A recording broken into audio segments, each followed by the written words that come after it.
کہ اس فیملی کا حق بنتا ہے اسے خود آج یہاں آنا چاہیے جہاں 12 بجے کی عدالتیں لگنی چاہیے. شفا انٹرنیشنل جانا چاہیے تھا، وہاں پہ 2 ریٹنا کے ایکسپرٹ موجود ہیں، جبکہ شفا کے علاوہ پمز میں ریٹنا کے ایکسپرٹ نہیں ہیں. راجہ صاحب یہ بتائیے گا کہ اس وقت جو مختلف دہشت گردی کے واقعات ہو رہے ہیں اس حوالے سے کیا آپ نہیں سمجھتے کہ دہشت گردی کے مطلب جو پی ٹی آئی جو ہے اس کی مذمت کرنی چاہیے؟ بالکل کرتی ہے. آج آپ نے اگر سنا ہو پارلیمان میں ہمارے تمام ممبران نے دہشت گردی کے حوالے سے کہا کہ یہ سیاسی معاملہ نہیں ہے، ہم بطور پاکستانی اس پہ متحد ہیں، ہم اس کی مذمت کرتے ہیں، اس کے پیچھے جو ہاتھ ہیں ان ہاتھوں کو ہم نے مل کر توڑنا ہے. وشال یوسفزئی کا کہنا تھا کہ جی خان صاحب کی بہنوں کو بتا دیا گیا تھا، علیمہ خان نے بھی بتایا کہ ان کو نہیں بتایا گیا، تو یہ تو آپ کی پارلیمانی مطلب ممبر ہے تو یہ اس طرح دیکھیں یہ غلط بیانی ہوئی تھی، بالکل میں نے بھی اس کی تردید کر دی ہے اور ہم جو بھی مناسب ایکشن ہوگا اس حوالے سے لیں گے. مطلب وشال یوسفزئی کے خلاف آپ ایکشن لیں گے؟ دیکھیں جھوٹ تو کسی کو بولنے کا حق نہیں ہے نا. جہاں اتنے حساس معاملات ہوں، ایک ہمارا دھرنا تھا اڈیالہ کے باہر، وہاں فیصلہ ہوا، اجتماعی مشاورت کے بعد فیصلہ ہوا کہ اب ہم سپریم کورٹ جائیں گے، وہاں بیٹھیں گے. 3 بجے ہم وہاں سے اٹھے، 9 سوا 9 بجے ہم سپریم کورٹ کے باہر موجود تھے، سارا دن ہم وہاں رہے. تو اس معاملے کو کسی بھی تنازع کی ضد کرنا پارٹی کے ساتھ وفاداری نہیں ہے. شکریہ. یہ ناظرین آپ دیکھ سکتے ہیں کہ یہاں پر اتنے بڑے تعداد میں جو ہے اس وقت پاکستان تحریک انصاف کے ورکر جو ہے وہ اس وقت یہاں پر موجود ہے، اور آپ لوگوں نے جو ہے سلمان اکرم راجہ صاحب کی گفتگو بھی سن لی. اس وقت آپ دیکھ سکتے ہیں کہ خواتین کی بھی بڑی تعداد یہاں پر موجود ہے، اور اس طرف جو اگر آپ دیکھیں تو یہاں پر پاکستان تحریک انصاف کے ورکرز جو ہے وہ جگہ جگہ پر آپ لوگوں کو نظر آئیں گے. پاکستان تحریک انصاف کے قائدین کچھ خاص تعداد میں نظر نہیں آ رہے، لیکن کچھ لوگ یہاں پر جو ہے وہ پہنچ چکے ہیں، اور یہاں پر جو ہے عمران خان صاحب کی بہنوں کے ساتھ جو ہے وہ اس وقت جو ہے اظہاری یکجہتی بھی کر رہی ہے. پاکستان تحریک انصاف کے ورکرز اس وقت آپ لوگوں کو نظر آ رہی ہے اڈیالہ کے سامنے. آپ یہ سارے جو مناظر ہے یہ آپ لوگ یہاں پر دیکھ سکتے ہیں. جگہ جگہ پہ لوگ جو ہے وہ اس وقت جمع ہوئے ہیں، اور کچھ لوگ اس وقت بھی جو ہے یہاں پہ وہ آ رہے ہیں.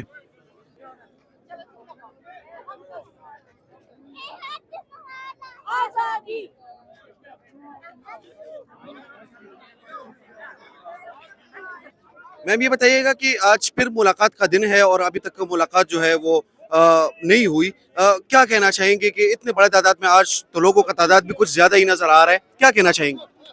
بسم اللہ الرحمن الرحیم. میں زلیخا مندوخیل فرام بلوچستان، پی پی 37 سے میں کینڈیڈیٹ.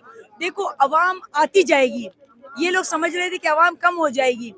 اگر ایوان کے اطاطے سے ناانصافی ہوتی رہے گی تو یہ عوام مزید نکلے گی. قانوناً تو ان کی ملاقات ہو جانا چاہیے.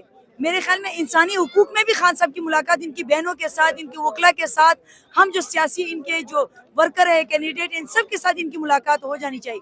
لیکن انا پرستی میں جو ایک شخص بیٹھا ہے وہ بڑا گمان میں ہے. آپ نے بلوچستان دیکھ لیا نا، اگر آپ اپنے گمان میں بیٹھے رہو گے تو بہت جلدی اسلام آباد بھی اس میں چلا جائے گا.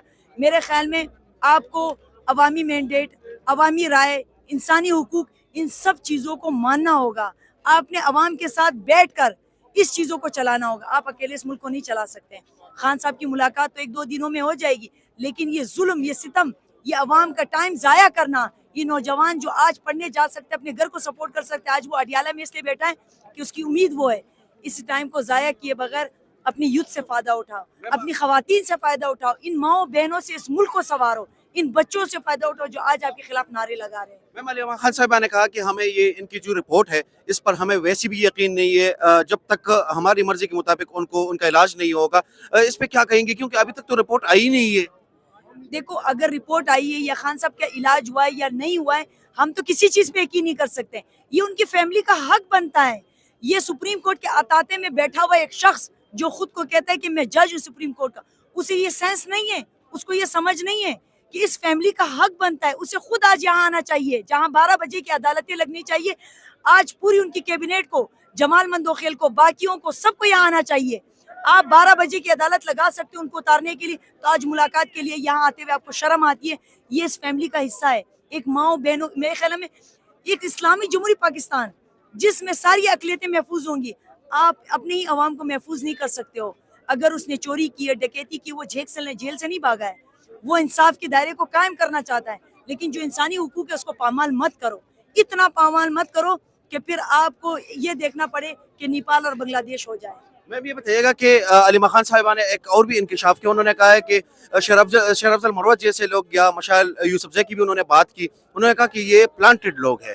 آپ کو بھی یہی لگ رہا ہے؟ دیکھو میں اس بارے میں کوئی رائے نہیں دے سکتی. میں بلوچستان سے ہوں, ان کی اپنی موجودہ کابینہ ہیں, لیکن ہمیں رسپانسیبل بننا پڑے گا. جس طرح کی نیوز چل جاتی ہے کہ خان صاحب کی بہنوں نے کہا دھرنا اٹھاؤ, یہ چیز دراصل منافی ہوتی ہے اپنی گفتگو سے.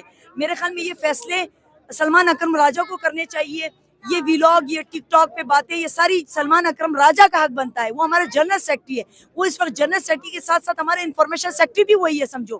اس لیے کہ آپ کو پتہ ہے جس طرح ہمارے خلاف کریک ڈاؤن چل رہا ہے, شیخ وقاص کے خلاف جیسے کریک ڈاؤن چل رہا ہے, ہم میں سے اگر واقعی میں ہم ایک پارٹی ہے, پولیٹیکل پارٹی ہے, تو ہمارا ایک بیانیہ ہونا چاہیے, اور وہ صرف اور صرف سلمان اکرم راجہ کا ہونا چاہیے, اور اسی کو ماننا چاہیے. میرے خیال میں سلمان اکرم راجہ نے ایسی کوئی بات نہیں کہی ہے. ہم نے دھرنا خود اٹھایا تھا, میں اس دھرنے میں خود بیٹھی ہوئی تھی. اگر ہم 2 گھنٹے اور بیٹھ جاتے تو اچھا تھا, لیکن آپ کو پتہ ہے کہ پنجاب پولیس کبھی بھی ہمارے ساتھ اچھا رویہ نہیں رکھتی. ابھی تو آئی جی چینج ہوا ہے, تو آپ کو لگ رہا ہے کہ یہ تبدیلی آ جائے گی؟ آج جو ہے وہ آئی جی تبدیل بھی ہوا ہے پنجاب کا, تو آپ کو لگ رہا ہے کوئی تبدیلی آ جائے گی؟ آپ نے میری بات کو پھر خاص طور پہ پشتون کمیونٹی کے خلاف تو میرے خیال میں مریم نواز کا زیادہ ہی کچھ کریک ڈاؤن کرنے کو دل کرتا ہے. کبھی ہم دہشت گرد ہوتے ہیں, کبھی ہم جنگلی ہوتے ہیں, کبھی ہم جو نا نان کسٹم پیڈ ہو جاتے ہیں, کبھی ہم اپنے ہی ملک کے لوگ ہو جاتے ہیں. میرے خیال میں آئی جی اگر تبدیل ہو گیا, یہ بیوروکریسی کا مسئلہ ہے. ان کو اگر شاید کچھ چیزیں بہتر کرنی ہوتی ہے, نہیں کرنی ہوتی, وہ ہمارا مسئلہ یہ ہے کہ قانون کی بالادستی ہو. ایوان میں بیٹھے ہمارے لوگوں کا یہی ہے کہ قانون کی بالادستی ہوگی تو عوام کو انصاف ملے گا.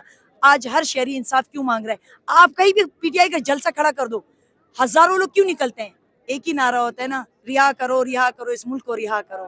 میں بھی یہ بتائیے گا کہ پہلے آپ لوگ اڈیالہ کے سامنے بیٹھتے تھے, اس کے بعد جو ہے دوسرے ناکے پہ آئے, پھر اس کے بعد یہ تیسرے ناکے پہ آئے, اور آپ یہاں پہ ڈی ایچ اے کے اس گیٹ کے سامنے بیٹھے ہیں, تو آپ لوگ بھی دور ہوتے جا رہے ہیں.